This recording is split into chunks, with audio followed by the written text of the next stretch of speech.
यही सब पढ़ने का तरीका होता है। बार बार चेंज करेंगे, आज उससे पढ़े तो दिमाग में चीज़ें बैठेंगी नहीं, है ना। तो चलिए मैं बताती हूँ कि मैं कैसे याद करती थी। निबंध ही बता रही हूँ श्री विद्यानिवास मिश्र का। कृष्ण भगवान कहते हैं सो हम भगवान लोग ने। हेलो एवरीवन, कैसे हैं आप सभी। आशा करते अच्छे होंगे और मन लगा के पढ़ाई कर रहे होंगे। तो इसके पहले जो मैंने वीडियो डाली थी अपनी टाइम टेबल, जिसमें मैंने अपना शेयर किया था, तो उसमें आप लोगों के बहुत सारे ऐसे प्रश्न मुझसे पूछे गए थे। और ज़्यादातर प्रश्न यही था कि दीदी जब आप आगे पढ़ती हैं तो क्या आपको पीछे का भूलता नहीं है क्या, और जब आप दोहराती जाती हैं तो दिमाग में चीज़ें बैठती कैसे हैं। हम लोग तो पढ़ते हैं तो पीछे की चीज़ें सारी भूल जाती हैं, तो बहुत प्रॉब्लम होती है, इसलिए डिमोटिवेट हो जाते हैं हम लोग। तो देखिए, ये प्रॉब्लम आप लोगों को तो शायद कम हो, मैं तो यही कहूँगी कि शायद आप लोगों को थोड़ा कम भूलता होगा। मुझे तो इतना ज़्यादा भूलता है कि मैं क्या बताऊँ। सबसे बड़ी कमज़ोरी मेरी यही थी कि मुझे भूलता बहुत ज़्यादा है, और यही वजह थी ना कि इतना ज़्यादा मैं मेहनत करती थी, क्योंकि मुझे ये पता था कि जहाँ पर बाकी लोगों को 2 बार 4 बार पढ़ने में चीज़ें उन लोगों को याद होती होंगी, तो मुझे उनके बराबर, मतलब उन रेस में शामिल होने में उनकी अगर बराबरी करनी है तो मुझे 10 बार पढ़ना पड़ेगा। कहाँ जहाँ वो 2 बार पढ़ेंगे तो मैं 10 बार पढ़ूंगी, तब जाके मैं उनकी बराबरी कर पाऊंगी, या उससे भी ज़्यादा पढ़ूंगी। तो इसीलिए बस इतना मेहनत करने का बस मेरा यही रीज़न था। और देखिए क्या होता है ना कि हर एक व्यक्ति को ना अपनी ताकत और अपनी कमज़ोरी पता होती है। ताकत तो पता है तो बहुत अच्छी बात है, लेकिन अपनी कमज़ोरी को जानना बहुत ज़रूरी है। और अगर आप अपनी कमज़ोरी को जानें और उस पर आप काम करें ना, उसको सुधारें, उसी को अपनी ताकत बना ली, तब आपको सफल होने से कोई नहीं रोक सकता है। अपनी कमज़ोरी आप जानेंगे कैसे? आपको इसके लिए अकेले में बैठ के थोड़ा सा आत्ममंथन करने की ज़रूरत है। और आत्ममंथन तो आप करेंगे ही करेंगे, लेकिन आपको इतना तो पता ही है कि आपको गुस्सा जल्दी आता है, आप बहुत ज़्यादा इमोशनल हैं, आपको चीज़ें भूलती बहुत ज़्यादा हैं, या आप बहुत काल्पनिक हैं, है ना। तो एक तरह से कहा जाए तो ये सारी चीज़ें मेरे अंदर है ना, इससे भी ज़्यादा कमियाँ ही मेरे अंदर होंगी, लेकिन मुझे ये पता था, ठीक है। तो बाकी चीज़ों को गुस्सा आता है, इमोशनल है, लोगों की बातों में आ जाते हैं, ये सब चीज़ें तो बात की बात है। यहाँ पढ़ाई से संबंधित बात में आपका एक चीज़ काम आएगा ना, कि जैसे हमें भूलती बहुत ज़्यादा चीज़ें हैं, और ये कब भूलता है? जब हम पढ़ते हैं, हमारा ध्यान कहीं और रहता है ना। तो इसकी सबसे बड़ी वजह है कि मेरा यही था कि काल्पनिक में बहुत ज़्यादा थी, और हमेशा जैसे लोग बंद आंखों से सपना देखते हैं, लेकिन मेरा क्या था कि मैं खुली आंखों से भी सपना देखती थी। बहुत इसका खामियाजा मुझे भुगतना पड़ा, क्योंकि किताबें खुली रहती थी, मन कहीं और रहता था, दिमाग कहीं और रहता था, और मैं खुली आंखों से भी। लेकिन जैसे ना, मैं कला प्रेमी थी, कला से मुझे बहुत ज़्यादा प्रेम था, तो हमेशा अक्सर मैं ऐसे ही कल्पना करती थी कि मैं स्टेज पे कहीं बहुत ज़्यादा, मतलब बहुत भीड़ है स्टेज पे, और मैं वहाँ डांस कर रही हूँ, लोग तालियां बजा रहे हैं, लोग मुझे अप्रिशिएट कर रहे हैं। मैं ऐसी, मतलब अपनी सफलता की ओर ही मैं हमेशा, कल्पना यही होती थी, मैं अपनी सफलता ही हमेशा देखती थी, यही मतलब सकारात्मक रूप से यही देखती थी। मैं छोटी थी तो देखती थी साइकिल चला रही हूँ, नहीं चलाने रहे तब भी देखती थी, और फिर ये देखती थी कि मैं स्कूटी चला रही हूँ, कार चला रही हूँ, नहीं कुछ था तब भी मैं ऐसे ही देखती थी। मतलब हमेशा ये एक यही अच्छाई थी कि सकारात्मक दिशा में मैं कल्पना करती थी, लेकिन पढ़ाई में मन नहीं लगता था, चीज़ें भूलती थी। और नींद में तो कभी कभी ये भी होता था कि ना मैं प्लेन उड़ा रही हूँ, तो कुछ ज़्यादा ही हो जाता था। तो लेकिन ये सबसे बड़ी कमज़ोरी थी, ठीक है। तो अब इस कमज़ोरी को मैंने ना अपनी ताकत बना ली कि मैं कल्पना करती हूँ। मुझे कल्पना जब मैं करती हूँ ना, तो मेरे सामने एक दृश्य आ जाता है। आप लोग भी सोचिएगा, जब आप लोग किताब खोलते हैं ना और कहीं और चले जाते हैं, आपका मन कहीं और चला जाता है, तो आपके सामने एक दृश्य आ जाता है, क्योंकि इतना मन से हम वो चीज़ सोचते हैं।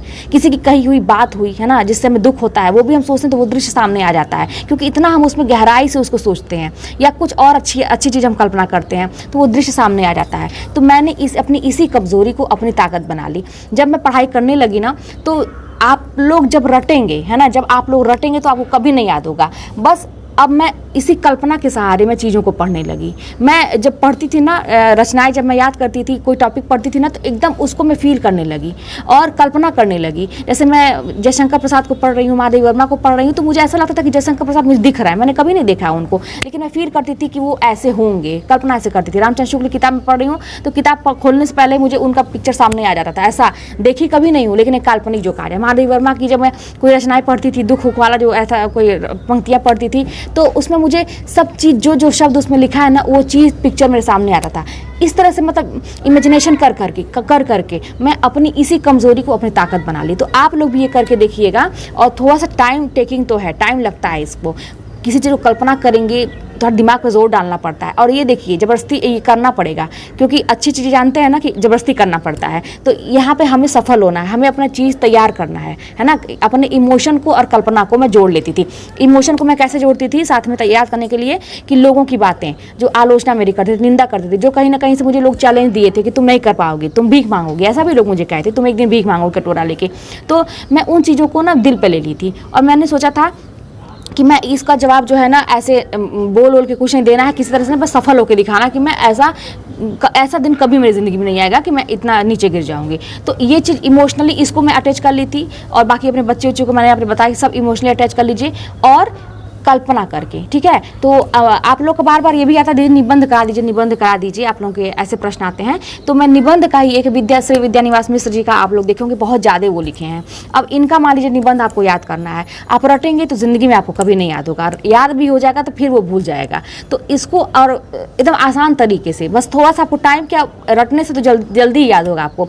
कल्पना करिए, अब इनका विद्यानिवास मिश्र का नाम आते ही ना मैं पहले ही सोच लेती थी विद्यानिवास मिश्र, नाम में ही कल्पना पहले कर लेती थी। विद्या निवास, भाई जिसके अंदर विद्या ही निवास करेगी तो वो व्यक्ति ज्यादा तो लिखेगा ही लिखेगा। अब जब ऐसे ही सोच लिया तब मेरे सामने वो पेज का पिक्चर ना हमेशा के लिए दिमाग में बैठ जाएगा कि यार ये बहुत ज्यादा लिखे हैं। क्यों? क्योंकि भाई इनके अंदर तो विद्या ही निवास कर रही है, जिसके अंदर विद्या ही निवास करेगी वो ज्यादा रचनाएं तो लिखेगा ही लिखेगा। अब जब इतना मैं सोच लेती थी उसके बाद जो है ना इनकी रचनाओं को पढ़ना शुरू कर देती। तो अपनी क्या, अभी मैं आपको इसको सारी रचनाओं को मैं कैसे याद मैं करती थी वो बता रही हूँ, वो ट्रिक बता रही हूँ, ठीक है। लेकिन काम आपको ही करना है। अब आप लोग ये कहते दीदी याद करवा दीजिए, तो देखिए मुझे भी पढ़ाई करना है और मैं एक एक चीज़ को आपको मैं तरीका बता रही हूँ।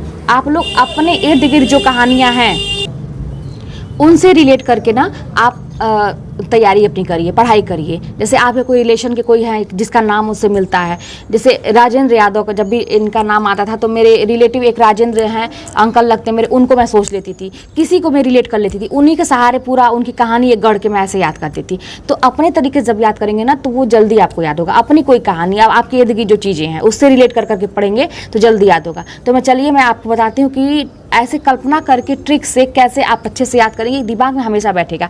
और एक चीज़ जानिएगा, ट्रिक बना लिए, कल्पना कर लिए, लेकिन अगर आप रिवीजन नहीं करेंगे, इसको कम से कम गिनती मत करिए। कोई मुझसे पूछ रहा था कि दीदी आपने कितनी बार किताब रिवीजन किया है, मैं नहीं बता पाऊंगी कितनी बार रिवीजन किया, क्योंकि जैसे ही मैं शुरू से स्टार्ट करती थी अंत तक जाती थी, फिर मैं पहले पे आ जाती थी, फिर मैं रिवीजन, क्योंकि मैं अपनी कमजोरी जानती थी, मुझे भूलता बहुत है। जितना जल्दी रिवीजन करेंगे, जितना ज़्यादा रिवीजन करेंगे, आपके दिमाग में चीज़ें उतनी ही बैठेंगी, ठीक है। तो रिवीजन करते रहिए और एक ही ट्रिक से, जो आपने ट्रिक बनाया, जो आपने कहानी गढ़ी है रचनाओं को याद करने के लिए, और उसी ट्रिक से बार बार दोहराइए, इन्हीं की बदल के आज ये कहानी गढ़ा, दूसरे दिन कुछ और कहानी, उसी कहानी से उसी ट्रिक से आप याद करिए। और एक ही रिसोर्स जो आपके पास, एक ही चीज़ है जो या नोट्स है या किताब है जिससे आप याद कर रहे हैं, उसी को बार बार मतलब दिमाग पे हिट करना चाहिए, बार बार उसी को रिवाइज करिए। यही सब पढ़ने का तरीका होता है। बार बार चेंज करेंगे, आज उससे पढ़े तो दिमाग में चीज़ें बैठेंगी नहीं, है ना। तो चलिए मैं बताती हूँ कि मैं कैसे याद करती थी। निबंध ही बता रही हूँ श्री विद्यानिवास मिश्र का। तो देखिए यहाँ पे डॉक्टर विद्यानिवास मिश्र का निबंध है ना। और यहाँ पे जो है आपको 30, पहले पेज पे आपको 30 दिखेगा, 30 है ना, यहाँ पर 30 तक है और इसके बाद और भी है, कुल मिला के 40 है। अब ज़्यादा है ना। और ये किताब किसकी आप लोग पूछेंगे तो ये सरस्वती पांडे की किताब है, तो इसमें 40 दिया हुआ है, ज़्यादा है। तो इसीलिए मैंने कहा कि मैं पहले याद कर लेती थी कि ज़्यादा है तो कैसे दिमाग में बैठाएंगे। तो विद्या निवास मिश्र, भाई विद्या ही जिसके अंदर निवास करेगी तो ज़्यादा लिखेगा ही लिखेगा। अब देखिए, अब हम याद करना शुरू करते हैं फटाफट, है ना। आपको मैं तरीका बता रही हूँ, इस तरह से आप लोग अपनी कहानी बनाइएगा। अब देखिए, अब रुकिए मैं इसको थोड़ा सा जूम करती हूँ। अब देखिए, अब यहाँ पे पहला इनका है चितवन की छां, ठीक है। तो आपको बार बार विद्यानिवास मिश्र बोलना है ना। जब भी आप जो भी पढ़ेंगे इसमें से कोई भी रचना, तो विद्यानिवास मिश्र बार बार बीच में बोलते रहिएगा, नहीं तो कभी कभी रचना याद हो जाती हैं और ये भूल जाता किसका है। तो अब देखिए, विद्यानिवास मिश्र कह रहे हैं, विद्यानिवास, निवास कोई कहाँ करता है। अब यहाँ से आप याद करना शुरू कर रहे हैं, ठीक है। कल्पना करिए, बैठ के थोड़ा सा आंख बंद करके सोचिए कि विद्यानिवास, निवास आदमी कहाँ करता है, किसी चीज़ की छाया में बैठ के निवास करता है, या किसी चीज़ की मतलब उसको छाया रहेगी तहीं वहीं ना निवास करेगा। तो विद्यानिवास कहाँ निवास करते थे, चितवन की छां में, ठीक है। चितवन की छां में क्या करते थे, विद्या निवास करते थे। चितवन की छां, छां आ गया ना। अब जब भी निवास विद्या निवास आएगा तो छां से आप याद कर लेंगे चितवन की छां। और इनका ये पहली रचना भी है, पहला निबंध, ठीक है ना। तो विद्या निवास में चितवन की छां में निवास करते हैं। और वहीं पे अब देखिए, अब कल्पना करिएगा कि अब यहाँ से ये चितवन की छां, अब छां से आप पेड़ कल्पना करिएगा, ठीक है, पेड़। अब वहीं चितवन की छां में क्या है, हल्दी दूब है। वहीं पे नीचे कल्पना करिए कि वहीं पे हल्दी दूब नहीं लगाता, घास होती है, वहीं पे हल्दी दूब है। और वहीं पे कदम की फूली डाल भी है, ठीक है, वहीं पे कदम की फूली डाल भी है। तो विद्यानिवास मिश्र कहते हैं, फिर नाम लीजिए इनका, कहते हैं कि तुम चंदन हम पानी, है ना, कहते हैं तुम चंदन हम पानी, और आंगन का पंछी और बंजारा मन, है ना, कहता है कि मैंने सिल पहुंचाई। ठीक है, अब देखिए आपको 3 लाइन यहाँ पे याद हो गई। यहाँ पे देखिए 1 2 3। ठीक है, एक बार फिर से मैं रिपीट करती हूँ यहाँ तक, मतलब इस लाइन तक 3 लाइन कि विद्या निवास मिश्र चितवन की छाह में निवास करते हैं और वहीं पर नीचे हल्दी दूब है और कदम की फूली डाल भी है, एक पेड़ है कदम की, वहीं पर कदम की फूली डाल भी है। और विद्या निवास मिश्र कहते हैं कि तुम चंदन हम पानी। और आंगन का पंछी और बंजारा मन कहता है कि मैंने सिल पहुंचाई। ठीक है, सिल होता है ना पीसने वाला। कल्पना करिए कि कोई एक व्यक्ति है बंजारा मन, कोई पंछी, आंगन का पंछी बंजारा मन, वो किसी घर सिल लेके जा रहा है जिसमें हम लोग मसाला वसाला पीसते हैं। कल्पना करिए, कुछ भी याद करने से मतलब है। अब आगे देखिए, यहाँ 3 लाइन याद हो गया। अब आगे देखिए, अब उसके बाद आप सोचिए कि बसंत आ गया पर कोई उत्कंठा नहीं है क्योंकि मेरे राम का तो मुकुट भीग ही रहा है ना। बसंत आ गया पर कोई उत्कंठा नहीं है क्योंकि मेरे राम का मुकुट भीग रहा है।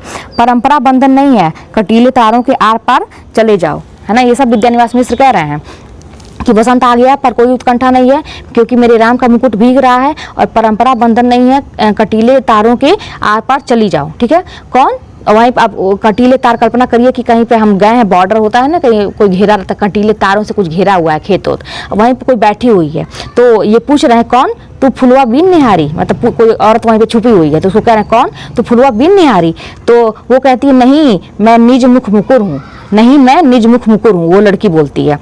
तो वो क्या कहते हैं, क्या करने आई है यहाँ पे, तो वो कहती है कि भ्रमरानंद के पत्र पहुँचाने आई हूँ और तमाल के झरोखे से अस्मिता के लिए। ठीक है, वो लड़की कहती है कि भ्रमरानंद के पत्र पहुँचाने आई हूँ तमाल के झरोखे से अस्मिता के लिए। ठीक है, और फिर उसके बाद जो होता है, संचारणी कहती है, संचारणी कोई लड़की है, वो कहती है कि अंगद की नीयत जो है ना वो लागो रंग हरी की तरह है। संचारणी कहती है कि अंगद की नीयत लागो रंग हरी की तरह है और गांव का मन जो है ना वो निरंतर और चुनौती भरा होता है। वही संचारणी ये सब बात कह रही है कि अंगद की नीयत लागो रंग हरी है और गाँव का मन जो है वो निरंतर और चुनौती भरा होता है। और तब उसके बाद फिर कहती है वो कि आगे देखिए, वो कहती है कि शेफाली झर रही है भावपुरुष श्री कृष्ण, वहीं श्री कृष्ण भगवान आ जाते हैं। तो वो कहती है कि शेफाली झर रही है भावपुरुष श्री कृष्ण। तो अब श्री कृष्ण भगवान कहते हैं सो हम, भगवान लोग नहीं बोलते हैं सो हम बोलते हैं श्री कृष्ण। और कहते हैं फिर श्री कृष्ण वहीं पे उपदेश देने लगते हैं, जैसे गीता का उपदेश था ना, तो वहीं पे उपदेश देने लगते हैं और कहते हैं कि जीवन अलभ्य है, जीवन सौभाग्य है,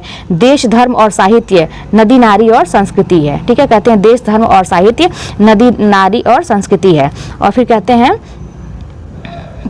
हैं कि फागुन दुई रे दीना बूंद मिले सागर से, कहते हैं फागुन दुई दिन। अब देखिए, अब कैसे फागुन दुई दिन याद करेंगे, श्री कृष्ण भगवान होली खेलते हैं ना, तो फागुन याद कर लीजिए इस तरह, फागुन दुई दिन और बूंद मिले सागर में। ठीक है, तो गोपियां सब कह रही हैं, अब वहीं पे गोपियां अब ऐड कर लीजिए, वहीं पे साथ में श्री कृष्ण की बात आ गई ना, तो वहीं पे कह लीजिए गोपियां भी हैं, वहीं पे कह रही हैं कि पीपल के बहाने तो शिरीष की याद आ गई, है ना, पीपल के बहाने शिरीष की याद आई, है ना, एकदम जो लिखा है वही याद करिएगा। अब यहाँ पे देखिए 30 याद हो गया, ठीक, 30 याद हो गया आपको। थोड़ा सा देखिए वीडियो लंबा होगा लेकिन समझ लीजिए आप लोग एक बार इसको अच्छे से, और इसको वीडियो को कई बार आप लोग बैक कर करके सुन लीजिएगा। अब यहाँ से क्योंकि लंबा हो जाएगा ना तो मैं अभी अच्छे से और रिपीट करवा देती। अब देखिए यहाँ पे 31 से लेकर 40 तक है, ठीक, 31 लेके 40। अब यहाँ पे दूसरा, अब वो आपका एक पेज पे है, तो इस पेज को जब आप कई बार रिवीजन करेंगे तो ये पेज का पिक्चर ही आपके दिमाग में वो हो जाएगा, सेट हो जाएगा। आपको लगेगा कि अच्छा फर्स्ट पेज पे ये राइट हैंड साइड पे है, ये है ना किताब में, तो राइट हैंड साइड के नीचे साइड में ऐसे दिया हुआ है, और जब पन्ना पलटते हैं हम लोग तो 31 से 40 वो विद्या निवास मिश्र का ही निबंध है, ऐसे याद होता है। ठीक है, अब देखिए 31 में लिखा है, अब देखिए, अब यह भारतीय चिंतन धारा जो है ना साहित्य का खुला आकाश है ना, भारतीय चिंतन धारा।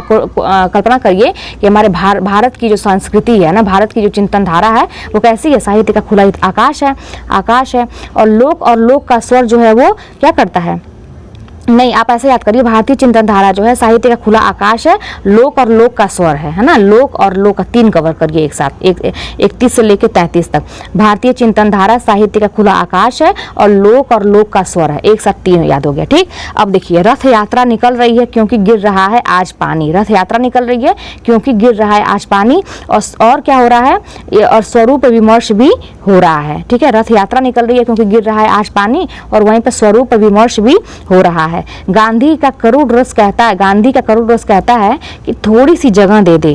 गांधी जी बहुत दयालु थे ना, तो गांधी का करुण रस कहता है कि थोड़ी सी जगह दे, कितने मोर्चे खोलेगा साहित्य के सरोकार, है ना। गांधी जी कह रहे हैं, गांधी का करोड़ रस कहता है कि थोड़ी सी जगह दे कितने मोर्चे खोलेगा साहित्य के सरोकार। तो इस तरह से कहानी। अब 40 याद हो गया आपको देखते ही देखते, ठीक है। अब यहाँ से मैं रिपीट करूँगी फिर लंबा हो जाएगा, तो आप लोग इसको दोहरा के देख लीजिएगा, ठीक है। अब यहाँ पे देखिए, विद्यानिवास मिश्र भ्रमरानंद उपनाम से श्री नारायण चतुर्वेदी को पत्र लिखते थे। अब भ्रमरानंद, अब भाई निवास जहाँ पे कोई करता पेड़ की छांव में निवास करेगा तो वहाँ पे भ्रमरा भौरा आते हैं सब, तो भ्रमरानंद उपनाम से श्री नारायण चतुर्वेदी को पत्र लिखते थे। ये भी क्वेश्चन आ सकता है, श्री नारायण भगवान समझिए, नारायण को भ्रमरानंद के नाम से, भौरा इन भगवान के पास जाता है। तो विद्यानिवास मिश्र भ्रमरानंद के उपनाम से श्री नारायण चतुर्वेदी को पत्र लिखते थे। और विद्यानिवास मिश्र का प्रथम निबंध संग्रह है, क्या है ये, चितवन की छां, ठीक है। अभी जो मैंने बताया, क्योंकि विद्यानिवास कहाँ करते हैं, चितवन की छां में। तो ये सारा देखिए, ये सब इनकी ना कृतियां हैं, ठीक है, ये सब